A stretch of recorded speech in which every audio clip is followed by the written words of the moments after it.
കോൺഗ്രസുകാർ ഇപ്പോൾ വളരെ അക്രമാസക്തമായിട്ടാണ് പ്രവർത്തിക്കുന്നത്. അതിന്റെ തെളിവാണല്ലോ കഴിഞ്ഞ ദിവസങ്ങളിലായി നടമാടിയതൊക്കെ. ഇപ്പോൾ സെക്രട്ടേറിയറ്റ് മാർച്ചിന്റെ മറവിൽ തലസ്ഥാനത്ത് ആസൂത്രിതമായി അക്രമം അഴിച്ചുവിട്ട 29 യൂത്ത് കോൺഗ്രസ് പ്രവർത്തകരെ റിമാൻഡ് ചെയ്തിരിക്കുകയാണ്. കണ്ടോൺമെന്റ് മ്യൂസിയം പോലീസ് രജിസ്റ്റർ ചെയ്ത കേസിലാണ് 2 സ്ത്രീകളടക്കമുള്ളവരെ റിമാൻഡ് ചെയ്തത്. പോലീസിനെ ആക്രമിക്കൽ, പോലീസ് വാഹനം അടിച്ചു തകർക്കൽ, കസ്റ്റഡിയിലെടുത്ത പ്രതികളെ മോചിപ്പിക്കൽ തുടങ്ങിയവയാണ് ഇവർ ചെയ്ത കുറ്റങ്ങൾ. ബുധനാഴ്ച പ്രതിപക്ഷ നേതാവ് VD Satheesan, Rahul Mamkootathil, MLA-മാരായ Shafi Parambil, M Vincent തുടങ്ങിയവരുടെ നേതൃത്വത്തിൽ നടന്ന മാർച്ചിൽ വ്യാപക അക്രമമുണ്ടായി. പോലീസുകാരെ പരിക്കേൽപ്പിക്കുകയും പോലീസ് വാഹനങ്ങൾ അടിച്ചു തകർക്കുകയും ചെയ്തിരുന്നു.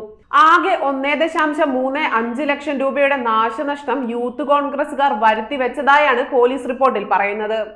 ഫൈബർ ഷീൽഡുകൾ, ലാത്തി, ഫൈബർ ലാത്തി, ഹെൽമറ്റുകൾ എന്നിവ യൂത്ത് കോൺഗ്രസ് പ്രവർത്തകർ മുളവടിയും പട്ടികയും ഉപയോഗിച്ച് അടിച്ചു തകർത്തിരുന്നു. ഈ ഇനത്തിൽ മാത്രം 1/2 ലക്ഷം രൂപയുടെ നാശനഷ്ടമുണ്ടായതായി പോലീസ് കോടതിയെ അറിയിച്ചു.